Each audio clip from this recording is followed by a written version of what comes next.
Hello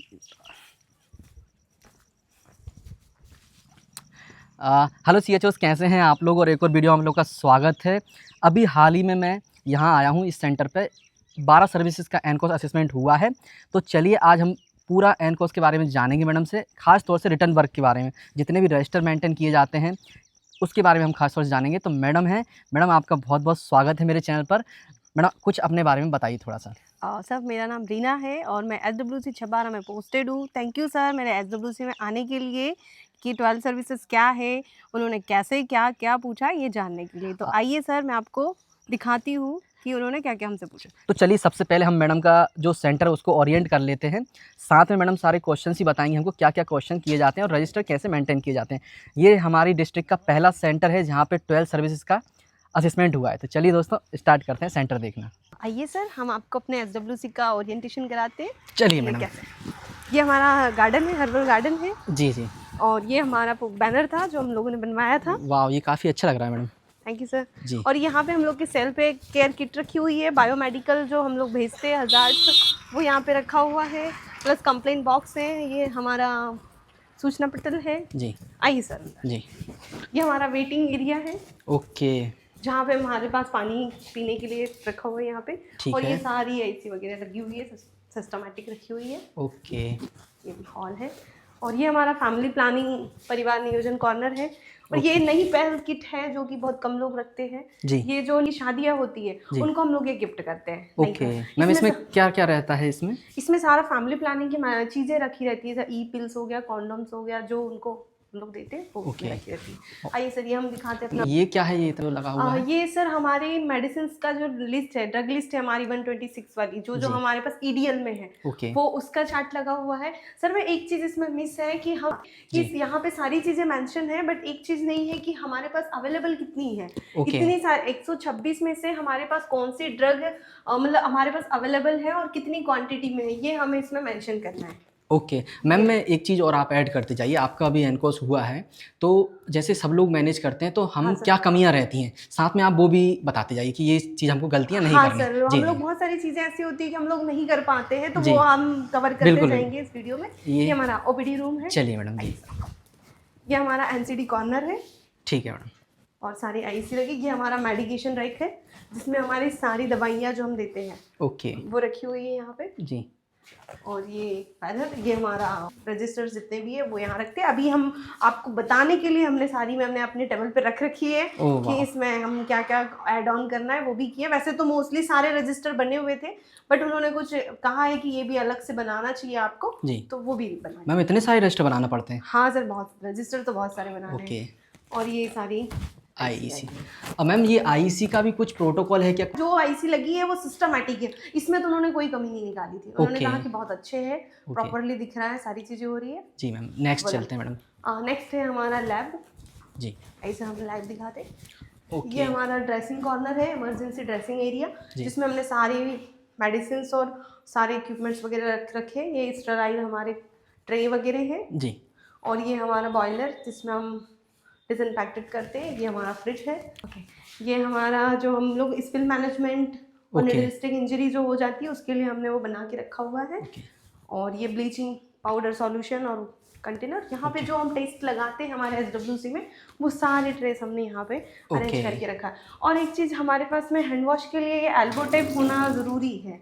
इसमें भी marks रहते हैं सर, 2 मार्क्स रहता है इसका भी। अच्छा हाँ, तो इसके पास हमारे पास स्टेप्स भी लगी होनी चाहिए हैंड वॉश की। ये तो हर जगह लगी होनी चाहिए, वॉशरूम हो या फिर बाहर आपने कहीं पे हैंड वॉश का लगा रखा है तो वहाँ पे ये मेंशन होना चाहिए। मतलब इन सब चीज़ों के नंबर रहते हैं? हाँ सर नंबर रहते हैं। इसका भी है क्योंकि अभी हमारे पास बहुत सारे SWC में जिसे नहीं लगा है तो ये एल्बो टेप हमें यूज़ करना है। एक बार एल्बो से करके दिखाइए ना सर। ये एल्बो टेप है, इसको ओपन करके ओके तो ये हमें लगाना है। ये सारे किट्स है जो हम लोग टेस्ट करते हैं। और ये नेबुलाइजर है ओके जो बच्चों को नेबुलाइज करने के। चलिए मैडम। और ये सारे IEC लगे। ठीक नेक्स्ट कहाँ चल रहा है मैडम? नेक्स्ट हम चल रहे हैं सर अपने ANC चेकअप रूम में। ओके ये चलिए हमारा मैडम। एनसी चेकअप रूम है जी। जहाँ पे हमने आयरन स्क्रूज का ये कॉर्नर बना रखा है वाह। कि और ये हम फंडल एग्जामिनेशन के लिए जो डॉपलर वगैरह यूज़ करते हैं जी। वो हमने बना के रखा हुआ है। और ये डमी हमने रखी है यहाँ पे जो अपने पास पीएनसी आती है ना, जी। उनको फीडिंग पोजीशन ओके, ब्रेस्ट और फीडिंग के बारे में। लैचिंग के बारे में बताने के लिए कि ओके। बच्चा कितने अच्छे से लैच करे, तो वाह। ये डेमो के लिए हमने रखा हुआ है। जी। और ये हमने बनाया था स्तनपान कॉर्नर, ओके, ब्रेस्ट जहाँ पे फीडिंग। जी। जहाँ पे प्राइवेसी के हिसाब से, ओके ओके। ताकि मदर यहाँ आके कंफर्टेबली अपने बच्चे को फीडिंग करा सके। नेक्स्ट है सर ये हमारा एएनसी टेबल जहाँ पे हम सारे एएनसीओ का एग्जामिनेशन करते हैं। ओके जी। और नेक्स्ट। ये हमारा बेड जहाँ पे हम लोग सारी जितनी भी मॉडरेट या एएनसी है उनको हम आयरन स्क्रूज लगाते हैं। जी। सर मैं अब आपको टीकाकरण रूम दिखाती हूँ। मैम, इससे रिलेटेड भी कुछ क्वेश्चन पूछे गए थे क्या, फायर हाँ एक्सटिंग्विशर से सर, रिलेटेड? इसके बारे में तो उन्होंने डेमो करके पूछा था कि डेमो करके बताओ आप करते कैसे हो। तो सर मेरे यहाँ पे तो मेरी आशाओं को भी पता था, तो आशाओं ने बता दिया था कि अरे कैसे वाह, यूज़ करते डेमो हैं। करवा लिया था। हाँ सर। गजब, आपकी आसाओं को आता है। हाँ सर आता वाह, है। ये हमारा चलिए। टीकाकरण रूम है। जी। ये टेबल जी। और ये सारे आईसी लगे हुए हैं। ठीक है। और एक ये है सर हमारे पास में ईट राइट, और ये इसमें बच्चों को कैसे हम लोग कितना दे सकते हैं जब वो 6 महीने का हो जाता है, उसके बाद खाना खाना स्टार्ट कर देता है, तो उसके बाद में कप्स रखे हैं हमारे पास में ओके जो आती है जी। एक्सक्लूसिव फीडिंग वाला, वो हम इसमें बताते हैं। और ये देखिए। ठीक है मैम, इस साइड भी आईसी लगे हुए हैं। हाँ जी। चलिए मैम, इसके बाद कौन सा रूम है मैम? इसके बाद ये सर हमारा एक्टिविटी रूम जहाँ पे हम लोग सारी योगा वगैरह करवाते हैं सारी चीज़ें, तो ये हमारा योगा रूम है। वाह, ये तो काफ़ी अच्छा लग रहा है मैडम आपका।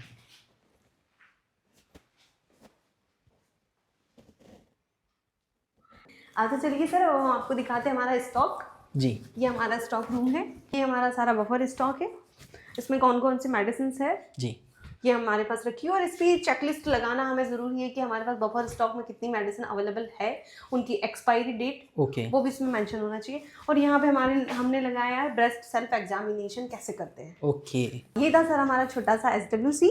और आइए अब हम बात करते हैं रजिस्टर्स पे। चलिए मैडम, तो हम बिल्कुल डीपली रजिस्टर पे बात करेंगे और कैसे मेंटेन करना है वो भी देखेंगे। काफ़ी अच्छा बना हुआ है आपका सेंटर। तो मैम सबसे पहले आप हमको बताइए किन किन रजिस्टर के बारे में आप बता रहे हैं, और साथ में ऐसा कोई नंबर होता है कि मैम कितने टोटल रजिस्टर बनाए जाते हैं, या फिर इसका कुछ चेकलिस्ट है, उसके बारे में बताइए मैम थोड़ा सा। थैंक यू सर तारीफ़ करने के लिए मेरे सेंटर की। जी। वैसे तो बहुत सारे रजिस्टर हैं, बट कुछ ऐसे रजिस्टर हैं मेन वाले जो कि मैं अभी आपको बताऊंगी। सबसे मेन है अपना OPD रजिस्टर। ओके।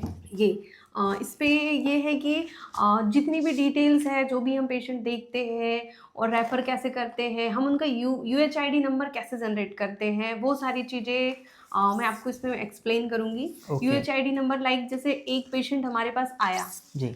तो एक ही नंबर हम उसको देंगे, जब वो फॉलोअप के लिए भी आएगा तो भी, जैसे लाइक हमने लिखा 25/11/61, मतलब 25/2025 है, 11 मतलब 11वां महीना है, 61 मतलब 61 नंबर का मेरे पास पेशेंट था वो। ओके। तो ये अगर मेरे पास नेक्स्ट टाइम भी जब भी वो आता है, जब भी वो मेरे पास फॉलोअप के लिए आएगा तो उसका सेम ही नंबर चलेगा। मैं उसको ऐसे भी कर सकती हूँ, जैसे मेरा सेंटर का नाम छपारा है तो मैं उसको CH भी कर सकती हूँ, CH 25/11/61। तो ये एक अलग हो जाएगा कि वो कहीं भी जाएगा मेरा पेशेंट तो उसमें CH देख के समझ जाएगा कि हाँ वो छपारा से आया हुआ है। तो ये हमारा हो गया यूनिक नंबर। ओके, मतलब और इसमें मस्ट ये कि पेशेंट हम देख रहे हैं तो हम उसको ट्रेस करने के लिए उसका मोबाइल नंबर भी ज़रूरी है इसमें। ओके। तो वो भी लिखना इम्पोर्टेंट है इसमें, कि जैसे कोई हमने रेफ़र तो किया है, फिर हम उसको ट्रैक कैसे करेंगे कि वो सही जगह पहुंचा है नहीं पहुंचा है, उसको सही ट्रीटमेंट मिला है कि नहीं मिला। जो फॉलोअप के लिए ट्रैकिंग के लिए हमें उसका फ़ोन नंबर ज़रूर लिखना है OPD रजिस्टर में। ओके। अब बाकी मैम क्या क्या इन्फॉर्मेशन लिखते हैं आप इसमें, मैम थोड़ा सा बताइए, हेडिंग्स बताइए। मैं इसमें सीरियल नंबर लिखती हूँ, रजिस्ट्रेशन नंबर लिखती हूँ, डेट मंथ और ईयर कौन सा है, और केस न्यू केस है या फिर वो फॉलोअप के लिए आया वो पॉइंट उसमें ऐड है, पेशेंट का नाम ऐड है, मोबाइल नंबर, एड्रेस, एज और सेक्स, पेशेंट की क्या कंप्लेंट है, प्रोबेबल डायग्नोसिस क्या है, और हमने उसमें क्या क्या इन्वेस्टिगेशन किए हैं वो चीज़ भी इसमें मेंशन है ओपीडी रजिस्टर में। ट्रीटमेंट है, उसके बाद हम एनसीडी स्क्रीनिंग किया है, हाइपरटेंशन है या डायबिटिक है, ओरल है, कौन सा स्क्रीनिंग किया है वो हम उसमें येस एंड नो में कर सकते हैं। सस्पेक्टेड टीबी केस तो नहीं है, वो उसका कॉलम है। ई संजीवनी अगर हमने किया है, कॉल किया है उस पेशेंट का, तो उसमें ये भी मेंशन है। रेफ़र प्लेस है कि हमने उसको रेफ़र कहाँ किया है। उसके बाद सारी चीज़ें जो हमारी पैकेजेस में आती है सर्विसेज में, वो भी इसमें मेंशन है कि हमने वो नियोनेट है या एडोलसेंट है या इमरजेंसी केयर है या ओरल केयर है, आई केयर है, ईएनटी केयर है, वो भी मेरे इस ओपीडी रजिस्टर में मेंशन है हेडलाइंस में। ओके दोस्तों, हम सारे रजिस्टर पे बात करेंगे। रजिस्टर तो सभी बनाते हैं, मैडम के यहाँ पे हाल ही में असेसमेंट हुआ है तो मैम को पता है कि उसमें कमियां क्या रहती हैं। तो खास तौर से मैम हमको कमियां बताएंगे कि ये आप बना तो रहे हैं, एटलीस्ट ये चीज़ आपके पास मेंटेन होना चाहिए। जैसे कि मैम ने बताया UHID जो होता है, एक नंबर आप दे सकते हैं उसको, जिससे कि एक उसके पास यूनिक ID टाइप का नंबर हो जाएगा, जिससे आप हर जगह याद रहे, ट्रेस कर सकते हैं। ठीक है, ये एक मैडम ने अच्छी चीज़ बताई। दोस्तों, हम इसका फ़ोटो नहीं दिखा सकते आपको भरा हुआ, मैं इसका खाली फ़ोटो आप यहाँ देख सकते हैं। बाकी अगर आप चाहते हैं पर्सनल, तो मैं आप मुझे मैसेज करिए, मैं आपको पर्सनल भेज दूँगा, क्योंकि कुछ यूट्यूब के गाइडलाइंस होते हैं जिसमें आप कोई भी डिटेल दिखा नहीं सकते। तो चलिए मैडम, नेक्स्ट आप बताइए रजिस्टर के बारे में, या क्या दिखा रहे हैं आप जी।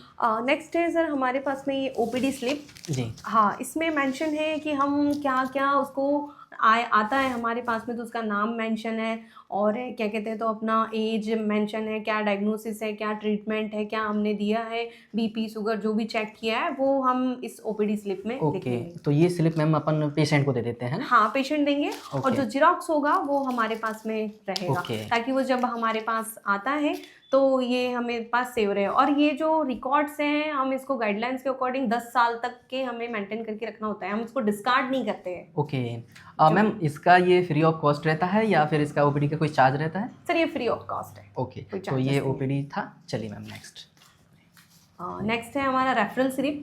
ओके, जिसमें हम पेशेंट को जो रेफ़र करते हैं तो उसमें हम डालते हैं कि हम किस कारण से रेफ़र कर रहे हैं और कहाँ रेफ़र कर रहे हैं, या नियरेस्ट कर रहे हैं या फिर DH कर रहे हैं, हम जहाँ भी उसको भेज रहे हैं। तो एक हमारे पास है रेफरल स्लिप। ओके, चलिए नेक्स्ट हमारे पास अलग से है एक ANC का रेफरल स्लिप, जिसमें उसका सारी चीज़ें लिखी हुई है कि किस कारण से है और क्या क्या हमने उसको देखा और किस कारण से उसको रेफ़र कर रहे हैं। तो ये एक हमारे पास में ANC का रेफरल स्लिप भी है। ओके दोस्तों, आप ये सारे जो रजिस्टर्स हैं इनकी कॉपी या PDF चाहते हैं तो आप मुझे कमेंट कर सकते हैं। वीडियो के डिस्क्रिप्शन में मेरा नंबर भी है, और अगर आपको कोई डाउट भी आता है तो आप डायरेक्ट कमेंट करें, मैडम से मैं पूछ के वो डाउट आपका क्लियर कर दूँगा।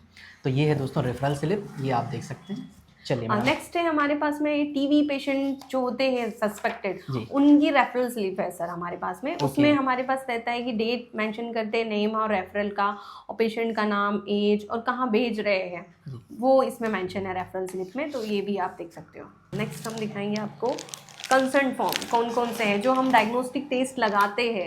जितने भी हम लोग अपने सब सेंटर पे जितनी भी टेस्ट लगाते हैं, लाइक जैसे सस्पेक्टेड वाला होता है, HIV हो गया, SBSSG हो गया, और आयरन सुक्रोज भी हम जो लगाते हैं, तो उसके लिए भी सर हमें कंसर्न लेना पड़ता है। ओके, ये देखो दोस्तों, एक नई चीज़ मेरे को सुनने को मिल रही है, क्योंकि अभी तक DH में या मेडिकल कॉलेज में सुना है कंसर्न फॉर्म का, यहाँ भी लेना है सब सेंटर पर। ये हाँ, क्यों वो कि भाई हम किसी को होता है इसीलिए लेना पड़ता है क्योंकि हम उसको एक निडल चुबा रहे हैं, तो उसकी वजह से उसको कुछ चीज़ें ना हो, तो वो भी हमारे लिए एक होता है कि भाई उसके लिए भी कंसर्न लेना होता है। तो ये हमारे पास सारे कंसर्न फॉर्म रखे हैं। जैसे हमने HIV का टेस्ट किया तो हमारे पास HIV कंसर्न फॉर्म रखा है। इसमें हमने जिन पेशेंटों के टेस्ट किए हैं उनसे पहले हमने कंसर्न फॉर्म फिल करवाया, उसके बाद उनके टेस्ट लिए। और कुछ महिलाएं ऐसी थी जिनको हमने आयरन सुक्रोज लगाया है, जो गर्भवती थी, सर उनके भी हमारे पास में कंसर्न फॉर्म है कि वो विलिंग है या नहीं है लगवाने के लिए। तो इसके लिए भी हम कंसर्न फॉर्म फिल करते हैं। ये एक बेनिफिट इससे ये भी होता है कि अगर इसमें कुछ बाद में रिस्क होता है या कुछ भी, तो इस पर आप कंसेंट दे चुके हैं, ये भी बेनिफिट के लिए रहता है, आप अपनी सेफ्टी के लिए इसको। नेक्स्ट है AFI फॉर्म, ये कंसेंट है। इसमें भी बच्चे को कुछ होता है या चीज़ें होती है, उसको कुछ हो रहा है, तो उसके लिए भी जैसे हम लोग करते हैं ना, बच्चों को वैक्सीन वगैरह लगाते हैं, तो उसके लिए भी कंसेंट होता है। नेक्स्ट है हमारे पास में निडल स्टिक इंजरी का फॉर्म, ये भी फिल करना होता है। और ये क्या है, मोस्ट इम्पॉर्टेंट है सर, एम्बुलेंस ट्रैकिंग रजिस्टर। ये तो जितनी भी हम रेफर केसेस करते हैं उसके लिए बहुत इम्पॉर्टेंट है कि ये चीज़ें हमारे पास होनी चाहिए। गाड़ी नंबर क्या है, उसको हमने कब भेजा, और हमारे पास ड्राइवर का भी नंबर हमारे पास मेंशन होना चाहिए। मैम इससे रिलेटेड कुछ क्वेश्चन किए थे क्या उन्होंने? हाँ सर, उनका ये था कि ठीक है, बहुत सारी जगहों पे ये होता है कि टाइम से आती नहीं है, आपने 108 से भेजा या सेल्फ गया, कितना डिले हुआ, तो वो चीज़ें इसमें हम मेंशन कर सकते हैं। तो इसलिए ये एम्बुलेंस ट्रैकिंग रजिस्टर बहुत ज़रूरी है, क्योंकि होता है ना, डिले से आया, कभी वो लेट पहुंचाया, या किसी किसी से पैसे भी लेते हैं कोई गाड़ी वाले, तो उनका भी ये है कि हाँ, हम उसके थ्रू कंप्लेंट कर सकते हैं। जैसे हितग्राही लोग आते हैं हमारे पास, बाद में बताते हैं मैडम गाड़ी वाले ने हमसे पैसे ले लिए, तो ठीक है, हमारे पास चीज़ें रही तो हम उनसे बात कर सकते हैं कि ऐसा नहीं है। इसलिए ये भी हमारे पास होना चाहिए, और गाड़ी वाला बराबर उनको पहुंचाया नहीं पहुंचाया, तो इसमें गाड़ी का नंबर भी होना चाहिए जो ड्राइवर है, और जो हितग्राही जो भी गया है हमारे यहाँ से उसका नंबर भी इसमें मेंशन होना चाहिए, ताकि बाद में हमको फॉलोअप के लिए वो इजी हो सके। चलिए, इसके बाद क्या है? इसके बाद हमारे पास में कमिटीज़ बनेंगी है सर सारी, जैसे हम बायोमेडिकल वेस्ट कहाँ डिस्कार्ड करते हैं, कैसे करते हैं, तो और कैसे उसकी टीम बनी, तो उसके लिए हमारे पास सारी कमिटीज़ बनी हुई है। जिसमें सदस्य कौन है, अध्यक्ष कौन बनेगा, ये सारी चीज़ें इसमें मेंशन है सारी कमिटीज़ में। एक एक करके हम आपको सारी दिखाएंगे। इन्फेक्शन कंट्रोल का है, बायोमेडिकल वेस्ट का है, ये हमारे बायोमेडिकल वेस्ट का है, और ये स्पिल मैनेजमेंट मर्क्यूरी वाला, क्योंकि अभी तो वैसे तो यूज़ करता नहीं है, मर्क्यूरी फ्री ही रहता है हर जगह, बट ये भी हाँ कि हमारे पास फ्री है, मर्क्यूरी फ्री है, तो कंसल्ट होना चाहिए। इसकी भी कमिटी, मतलब ये सब चीज़ देखते हैं ऐसे सर? हाँ, ये सारी चीज़ें वो चेक करते हैं। मैडम, अपना हाल ही का एक्सपीरियंस बता रही हैं दोस्तों, ये वीडियो आप लोगों के लिए बहुत फ़ायदेमंद होने वाली है, खास तौर से जिनके यहाँ पे एनकोस असिस्टेंट होने वाला है 12 सर्विसेज के लिए। हाँ, एक जो और चीज़ थी कि हम लोग सोशल ऑडिट फॉर्म जो होता है, जो हम पेशेंटों से भरवाते हैं कि ठीक है, तो सोशल ऑडिट फॉर्म ये होता है कि ठीक है, उसको प्रॉपरली जो चीज़ें हैं हमारे सब सेंटर से मिल रही है, नहीं मिल रही हो, सेटिस्फाई या नहीं है, चीज़ें होती है, तो उसके लिए सोशल ऑडिट फॉर्म होता है। तो इसमें उन्होंने हमें एक नई चीज़ ये बताई कि हमें नहीं पता था कि ठीक है, एक पेशेंट का करना है या 2 पेशेंट का, और उन्होंने हमें ये बताया कि डिसीज़ वाइज करना है। अगर कोई हाइपरटेंशन का पेशेंट है तो आपके उनके पास सोशल ऑडिट फॉर्म 5 होनी चाहिए, डायबिटिक का है तो भी 5 होना चाहिए, ANC है तो उसके भी 5 होने चाहिए, और अगर हम वैक्सीनेशन बच्चे हैं उनके भी, तो सारे उन्होंने ये कहा कि ताकि सोशल ऑडिट फॉर्म आपको 5 फिल करवाने एक ही तो ये मुझे पता नहीं था, बट ये भी मुझे नया पता चला। ये हमारा गैप स्कोरिंग शीट है। जब हम एप्लीकेशन फिल करते हैं उस फर्स्ट टाइम एनक्वास का, उसके बाद में हमारे पास क्या गैप्स निकल के आए या क्या चीज़ें होती है, तो ये हमने गैप स्कोरिंग निकाली थी हमारी। तो ये हमने गैप स्कोरिंग बनाया, और उसमें हमने क्या काम इम्प्लीमेंटेशन हुआ या नहीं हुआ, ये मेरे सेंटर का गैप स्कोरिंग। तो मैम नेक्स्ट हम किस रजिस्टर पे जाएंगे? चलिए, नेक्स्ट हम जाएंगे सर MLC रजिस्टर। वैसे तो हमारे यहाँ पे MLC वो केसेस मतलब बहुत ही कम आते हैं, या आते भी नहीं है बहुत सारे सेंटरों पे, बट ये हमें बना के रखना है, अगर इन बाई चांस कभी आ गया तो सर का ये था कि MLC रजिस्टर भी आपके पास होना चाहिए। ये यहाँ पे एक नई चीज़ मिली है दोस्तों, MLC रजिस्टर का मैंने अभी तक नहीं सुना था, पर असेसर बोल के गए तो मेंटेन करना पड़ेगा, है ना? हाँ जी। और योगा एंड वेलनेस रजिस्टर है सर। तो योगा में ये है कि योगा और वेलनेस एक साथ नहीं बनाना है, हम लोगों को अलग अलग बनाना है। जो एक्टिविटी करते हैं वो वेलनेस में आ जाएगा, और योगा रजिस्टर है जो हम लोग योगा वगैरह करवाते हैं, तो उसके लिए हमें अलग रजिस्टर बनाना। तो इसके भी 2 रजिस्टर बनेंगे, एक योगा रजिस्टर, एक वेलनेस एक्टिविटी रजिस्टर। ये 2 बनाना है आपको। हाँ, और नेक्स्ट है सर हमारे पास में पेशेंट सपोर्ट ग्रुप। तो पेशेंट सपोर्ट ग्रुप में सर सारे प्रकार के हम लोग को लेना है। जैसे पैलेटिव वाले हैं तो पैलेटिव के लिए अलग लेना है, डायबिटिक है तो डायबिटिक का, हाइपरटेंशन है तो हाइपरटेंशन वाला ग्रुप होना चाहिए, टीबी का पेशेंट है तो टीबी के लिए। तो पेशेंट सपोर्ट ग्रुप भी है, वो सारे इस पे हम लोग को अलग अलग एक एक पेशेंट सपोर्ट ग्रुप बनाना है।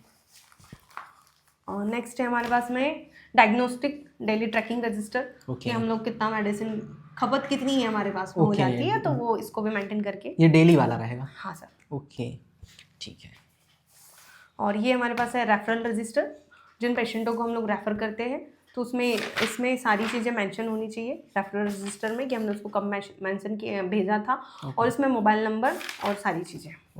Referral register. हाँ, और इमरजेंसी रजिस्टर भी हमारे पास होना चाहिए, कि इमरजेंसी में कोई पेशेंट हमने रेफ़र किया है या आया है, किस कंडीशन से आया है, तो ये इमरजेंसी रजिस्टर भी हम लोग नहीं बनाते थे, बट हमें ये नई चीज़ पता चली सर कि ये भी हमें बनाना है।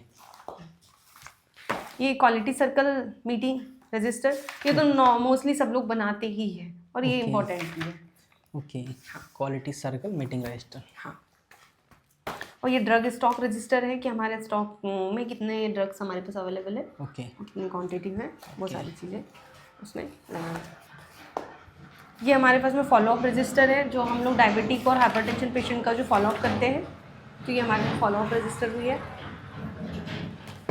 वैसे रजिस्टर तो सर बहुत सारे हैं, तो हम जल्दी जल्दी एक्सप्लेन करेंगे। हाँ, आप शॉर्ट में बताते जाइए बस। ये school health visit register, health register है, Okay. जिसमें हम लोग स्कूल में जाके बच्चों का हम लोग जो ओरल केयर के बारे में या कुछ चीज़ें टेस्ट करते हैं, एचबी टेस्ट करते हैं, तो वो हम इसमें मेंशन करते हैं। ओके, एनएफएलडी रजिस्टर है, जो अभी हम लोग का वो चला था अभियान, तो उसमें एनएफएलडी स्क्रीनिंग की गई थी, तो जितने पेशेंट तो थोड़ा आए थे सस्पेक्टेड, तो उनको हमने मेंशन करके रखा है NFLD register. Okay, pest control register है ये हमारे पास में, और जीडीएम की जो जांचें करते हैं वो रजिस्टर है हमारे पास में। सीएसएसडी रजिस्टर है, क्योंकि मेरे पास ऑटोक्लेव नहीं था, तो मैं इसको पीएससी में भेजती थी डिसइंफेक्ट करने के लिए, तो वो हमने रजिस्टर मेंटेन करके रखा था कि कब भेज रहे हैं, कितनी क्वांटिटी में भेज रहे हैं और क्या क्या चीज़ें भेज रहे हैं, वो इसमें मेंशन है। CSSD register. हाँ, ये हमारे पास विजिटर रजिस्टर है, जो हम लोग के सेंटर पे जो विजिट करने आता है, जो भी आते हैं, बीओ सर आते हैं, एमओ सर आते हैं, ओके, तो ये अपना विजिट। ये रजिस्टर तो दोस्तों सभी को बना ही लेना है, अभी चाहे एनकोस हो या ना हो, क्योंकि आपके यहाँ पे जो भी विजिट करने आता है उसको आप लिखो और उसके साइन जरूर करा लीजिए, आपके लिए बहुत बेनिफिट करता है ना जी। नेक्स्ट है हमारे पास टीबी सैंपल, और जिनके हम लोग सैंपल भेजते हैं स्क्रीनिंग के लिए, तो इसमें उनके नंबर और नाम, आईडी जिनके हम बनाते हैं ना, आईडी निश्चय आईडी, वो मेंशन किया। प्रिसम्प्टिव आईडी वाला हाँ, रजिस्टर। इसमें स्टाफ ट्रेनिंग रजिस्टर है कि सारे स्टाफ जो हमारा है एसडब्ल्यूसी में कितना स्टाफ है, उनको कौन कौन सी ट्रेनिंग मिल गई है, ओके, तो उसका एक रजिस्टर बना के रखा है हमने। अच्छा, ओके, बहुत सारी चीज़ें नई सीखने को मिल रही हैं दोस्तों। और ये स्टाफ वैक्सीनेशन रजिस्टर है कि किसको कौन कौन सी वैक्सीन लग गई है, स्टाफ को, ओके, वो भी रखना है। और एक चीज़ वो उन्होंने एक और पूछा था कि पर ईयरली आपको खुद का फिजिकल असेसमेंट जो होता है हेल्थ का, हेल्थ चेकअप, वो आपके पास होना चाहिए, हमारा हेल्थ चेकअप। और जो ऑन ट्रीटमेंट पेशेंट चल रहे हैं हमारे पास टीबी के, उनका तो मोस्टली सब लोग रजिस्टर बनाते हैं, वो भी हमें मेंटेन करके रखना है जी। टीबी पेशेंट, ये एडोलसेंट रजिस्टर है, जो एडोलसेंट बच्चे हैं हमारे पास में, उनका अलग से रजिस्टर बनेगा, तो ये हमने वो भी बना के रखा है जी। ये हमारा अटेंडेंस रजिस्टर, जो हम लोग डेली लगाते हैं, ये तो कंपलसरी है। और ये वाटर टैंक रजिस्टर है, जो वाटर क्लीनिंग हम लोग करवाते हैं जी, तो कब कब करवाते हैं, तो वो इसमें मेंशन है। ओके, जो अपना टैंक रहता है। हाँ सर, बहुत सारी जगहों तो ये है कि ठीक है, असेसर लोग टैंक जाके चेक करते हैं कि गंदा है, कब क्लीन करा है, क्योंकि हम लोग तो ये सोचते हैं ना कि टैंक तो ऊपर रखा है, हमने क्लीनिंग का बना लिया, ये कर लिया, बट ऐसा नहीं है। कौन सा असेसर कैसा आ जाए कुछ पता नहीं, वो तो चढ़ के और चेक कर, टैंक के अंदर भी देखते हैं ना, टैंक के अंदर भी देखना है। बहुत सारी दोस्तों, ऐसा नहीं है कि आपने कभी साफ ही नहीं करा के रखा हो और वो गंदा होगा, वो तो उसको देख लें। एनीमिया रजिस्टर है। ओके, चलते बताइए। नेक्स्ट हम जाएंगे सर काउंसलिंग रजिस्टर पे, कि हमने किसी को काउंसलिंग दी है फैमिली प्लानिंग को लेके या एएनसी को डाइट को लेके, मतलब जिस भी चीज़ का हम काउंसलिंग करते हैं, तो उसको उसके लिए भी हमें अलग से रजिस्टर बनाना है, काउंसलिंग रजिस्टर। कंप्लेन रजिस्टर भी हमारे पास होना चाहिए कि मतलब बहुत सारे लोग लगा देते हैं ना कि ठीक है हमारा वो प्रसूति सहायता वाला पैसा नहीं मिला, वो तो उसके लिए भी हमें एक रजिस्टर मेंटेन करके रखना है सर, कि कौन किसने क्या कंप्लेन किया, अब हमने उस पर क्या एक्शन लिया है, वो चीज़ें इसमें मेंशन करनी है। ये है हमारा डेथ रजिस्टर, जो नॉर्मली जनरली होता है हमारे यहाँ पे, तो उसको मेंशन करके डेथ का रिकॉर्ड रहेगा इसमें। जो ये फैमिली प्लानिंग रजिस्टर है, ओके, जो हम क्या देते हैं मेथड्स वगैरह, वो इसमें मेंशन है। मैम, उन लोग जो असेसर थे उन्होंने सारे रजिस्टर खुलवाए थे एक? हाँ सर, उनका ये था, उन्होंने तो ओपीडी रजिस्टर मस्ट है, वो इम्पोर्टेंट है। तो ओपीडी रजिस्टर से उन्होंने देखा था कि आपने इसको रेफर किया है, तो वो आपके रेफरल रजिस्टर में है या नहीं है, वो चेक किया था। और प्लस उन्होंने तो कॉल करके चेक किया था। मेरे पास 108 ट्रैकिंग रजिस्टर जो है हमारा, एम्बुलेंस रजिस्टर, उस पर भी मैं चेक किया उन्होंने कि उसमें नाम मेंशन है उसका या नहीं है तो है, तो उसमें उन्होंने कॉल करके भी पूछा था कि आपको गाड़ी आई थी टाइम से लेने या नहीं आई थी। सर वो हर एक छोटी छोटी डिटेल्स देखते हैं। तो जो हमारा ओपीडी, मतलब मोस्टली ये हो कि जिनका भी अपना फिजिकल असेसमेंट है, तो वो तो सारे रजिस्टर कोरिलेट होना चाहिए, एक दूसरे से मैच करते होना चाहिए कि हाँ वही डेट आपकी ओपीडी में है, तो रेफरल में भी उसका वही डेट आएगा, सारा वो मैच। ये हमारे पास इक्विपमेंट रजिस्टर है कि हमारे पास कौन कौन से इक्विपमेंट अवेलेबल है हमारे सेंटर पे। ये हैंडीकैप रजिस्टर है, जो हमारे यहाँ पे कोई ऐसा होता है ना, हैंडीकैप्ड है या फिर बर्थ डिफेक्ट वाला कुछ होता है, तो वो अलग से मेंशन किया था उसको। ये HRP है, हाई रिस्क प्रेगनेंसी रजिस्टर, जो हम लोगों ने बनाया था, नॉर्मली सब लोग बनाते हैं। हैं, ये भी बहुत बहुत ज़रूरी रहता है ये वाला रजिस्टर, HRP रजिस्टर। ये क्लीनिंग रजिस्टर है कि हम कब कब सफाई कराते हैं, क्या क्या कराते हैं वो। ये हमारा मीटिंग रजिस्टर है। ओके, ये मंथली मीटिंग जो हम लोग SWC पे लेते हैं वो। जी। और ये मलेरिया वाला रजिस्टर है। मलेरिया भी, हाँ सर, ये भी हमें चेक करना है। कितने रजिस्टर बनाने पड़ते और हैं। ये body spill needle stick injury का, ओके। अगर किसी को हुआ है तो वो भी इसमें मेंशन करना है। और ये NRC रजिस्टर है, जिन बच्चों को हम लोग NRC रेफर करते हैं जी। तो उसकी डिटेल्स इसमें होनी चाहिए, किस किस को भेजा है। और ये ग्राम सभा रजिस्टर है। ओके, जो हमने बताया, हाँ ये तो अलग से है कि हम ग्राम सभा बना लेते हैं, बट एक हमारा जो है जन आरोग्य समिति, उसमें भी जन सुनवाई वाला है, तो वो भी हमें ऐड करना है इसी में। नहीं सर, ये तो हमारा ग्राम सभा अलग से लेते हैं, जो ग्राम सभा होती है। हाँ। 26 जनवरी, 15 अगस्त, 2 अक्टूबर, तो ये नॉर्मल है ग्राम सभा। बट एक चीज़ ये है कि जन आरोग्य समिति में भी जन सुनवाई है, तो उसमें भी हमें मेंशन करना है। ओके, तो इतने सारे रजिस्टर्स थे और अब हम इनको डिटेल में ज़्यादा नहीं बता सकते क्योंकि वीडियो बहुत लंबा हो जाएगा। तो मैंने खास आपको रजिस्टर्स के नाम बता दिए, मैडम ने कैसे इनमें क्या क्या गलती करते हैं वो भी बता दिया है। अब हम कुछ खास चीज़ें मैडम से पूछ लेते हैं। अब मैम बेसिकली आप जो 12 सर्विस पे आपका पहली बार यहाँ पे हुआ है इस डिस्ट्रिक्ट में, तो 7 सर्विसेज और 12 सर्विसेज में क्या डिफरेंस लगा, मतलब थोड़ा सा क्या 12 सर्विस वाले को तैयारी करना चाहिए और क्या 7, थोड़ा सा इसके बारे में बताइए। हाँ सर, 7 सर्विसेज में ये हो जाता है, हमारा इमरजेंसी इंक्लूड हो जाता है, मतलब 12 वाले में। 7 तो नॉर्मली कॉमनली है कि हम लोग जो कर रहे हैं जी, है ना, तो वो 7 का तो ठीक है, बट हम लोग के 12 सर्विसेज में 1-2 चीज़ें एक्स्ट्रा हो जाती है। इन्फेक्शन कंट्रोल पे वो ज़्यादा ध्यान देते हैं कि हम लोगों ने उसको कैसे किया है, और इमरजेंसी पे ज़्यादा, और ट्रैकिंग तो मोस्ट इम्पॉर्टेंट है कि हमें ट्रैक करना है। ये चीज़ें वो काफ़ी डीपली तक चेक करते हैं कि आपने उसको ट्रैक किया है, नहीं किया, रेफ़र किया है। तो अगर कोई बच्चा भी हमारे पास आया है, अगर वो चीज़ें अगर उसने बताई है, तो उसमें OPD में भी होना चाहिए कि आप उसको फिर फॉलोअप कैसे लोगे। ओके, वो चीज़ें भी है। अब मैम जैसे कि कुछ चीज़ें और होती हैं एनकॉस से रिलेटेड, जैसे मैम फिशबॉन होता है, ये क्या होता है थोड़ा सा बताएं आप। हाँ सर, वो कुछ प्रॉब्लम है, होती है हमारे पास में जो फिशबॉन है, तो उसमें हम उसमें भी एक इंडिकेटर्स दिए हुए होते हैं अलग से जी। जो मैंने सबसे आपको स्टार्टिंग में बताया था। ओके, हमारे पास एक रखा हुआ था मैप की, ठीक है, हमको इस पे कैसे काम करना है जी। अगर मेरे पास में जैसे मेरा 4th ANC चेकअप जो है वो डाउन जा रहा है, तो मैं उसको कैसे, हम लोग होते हैं ना कि हाँ ये प्लान किया, डू और फिर एक्ट, वो चीज़ें उसमें मेंशन होती हैं। मैम जैसे आप यहाँ पे जब वो आए थे तो क्या किसी पेशेंट से भी बात की थी उन्होंने? सर पेशेंट से तो बात नहीं की थी, हम लोगों के यहाँ पे मरीज तो उस टाइम पे कम ही आए थे, बट जो भी यहाँ पे 1-2 पेशेंट आए थे उन लोगों से उन्होंने बात की थी, बाकी उन्होंने उतना ध्यान नहीं दिया था। ओके, जैसे आपके यहाँ पे सरपंच होंगे मैम, उनसे भी कुछ बातचीत? हाँ सर, उनका ये था कि जैसे हम लोग आयुष्मान एम्बेसडर बनाते हैं हेल्थ एजुकेशन और इन पे स्कूलों में, तो उनका ये था कि वो भी यहाँ पे अवेलेबल होना चाहिए, अगर है तो वो चाहते कि वो बात करें, और बुला लो तो ज़्यादा अच्छा है सर, क्योंकि चीज़ें क्लियर हो जाती है, उनको लगता है कि हाँ ये लोग मिल के काम कर रहे हैं काफ़ी अच्छे से। और हमारे ये है कि ठीक है, अगर हमारे यहाँ एनकॉस हो रहा है तो अगर हम अब चाहें तो सरपंच को बुला लें, ये भी बहुत अच्छा हो जाता है, हम लोगों के लिए प्लस पॉइंट हो जाता है, ताकि वो लोग उनसे पूछते हैं कि यहाँ पे काम प्रॉपरली हो रहा नहीं हो रहा, और CHOs जो है वो टाइम से ड्यूटी आते हैं नहीं आते हैं, कितने दिन खुलता है आपका सेंटर, और आप कौन हो जन आरोग्य समिति में, मीटिंग कब कब लेते हो, ये सारी चीज़ें वो सरपंच से पूछ लेते हैं, इसलिए आप चाहें तो उनको भी बुला सकते हैं, वो अपने लिए अच्छा है। मतलब फिजिकल असेसमेंट, अच्छा एक चीज़ बताइए मैम, आप फिजिकल असेसमेंट को प्रेफर्ड करेंगी या वर्चुअल को, क्योंकि वो तो अपने हाथ में ही रहता है ना वो फॉर्म फिल करते वक्त। हाँ सर, वो तो है, दोनों हमारे ऊपर ही है, बट ये है कि वर्चुअल में ये चीज़ें होती है कि 1-2 चीज़ें कम भी है तो हम लोग यहाँ से वहाँ एडजस्ट कर लेते हैं, बट फिजिकली ये सारी चीज़ें एडजस्ट नहीं हो पाती हैं, और मैं तो ये कहूँगी कि जो चीज़ हमारे पास अवेलेबल नहीं है डायरेक्टली आप मना कर दो कि सर नहीं है, क्योंकि हम लोग चीज़ बाहर से अवेलेबल करके आते हैं, हमें चीज़ें पता नहीं, असेसर तो इतना पता होता है उन लोगों को कि इन लोगों ने अरेंज किया, इनको ज़्यादा चीज़ें पता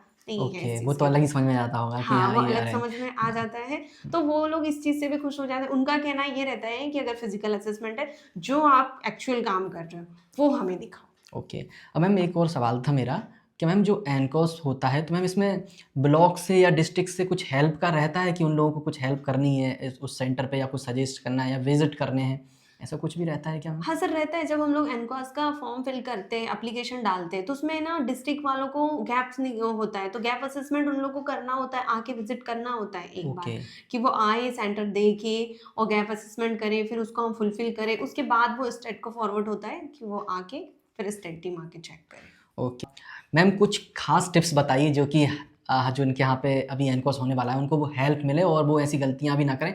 कुछ खास बातें और कुछ खास गलतियाँ, तो दोनों चीज़ें बताइए। खास बात तो ये है कि सबसे ज़्यादा इम्पोर्टेंट ये है कि हम अपने रजिस्टर जो है वो खुद से मस्ट बना ले बहुत अच्छे से। और रही बात ऑब्जर्वेशन, तो ऑब्जर्वेशन में तो हमारे साथ के सीएचओ ही इतना सपोर्ट कर देते हैं कि हाँ ठीक है, यहाँ ये लगाना है, आईसी ऐसे लगाना है, ये करना है, वो करना है, तो वो लोग कर लेंगे। अगर आपने लिखा, आपने खुद से बनाया है, तो आप खुद से जवाब दे पाओगे, वो बहुत है। क्योंकि हम लोग क्या करते हैं, डिस्ट्रीब्यूट कर लेते हैं ये रजिस्टर, ये बना दे, ये बना दे, ये बना दे, तो उसमें होता ये है सर कि जो चीज़ें उसमें होती है वो हमें पता नहीं होती है। तो मस्ट ये है कि आप अपना जो है रिकॉर्ड अच्छे से बना लो, क्योंकि वो रिकॉर्ड घुस के चेक करेंगे, सारी चीज़ें को रिलेट करके देखेंगे कि यहाँ पे ये चीज़ लिखी है तो वहाँ उस रजिस्टर में है या नहीं है। क्योंकि ऑब्जर्वेशन का ऐसा है ना सर कि ठीक है, बहुत सारी चीज़ें ऐसी होती है कि साथ के लोग मदद कर देते तो वो और जल्दी कंप्लीट हो जाता है। मैं तो यही बोलूँगी कि अपने रजिस्टर पे फोकस करो, जो हम काम कर रहे हो उसको लिख के रखो बस।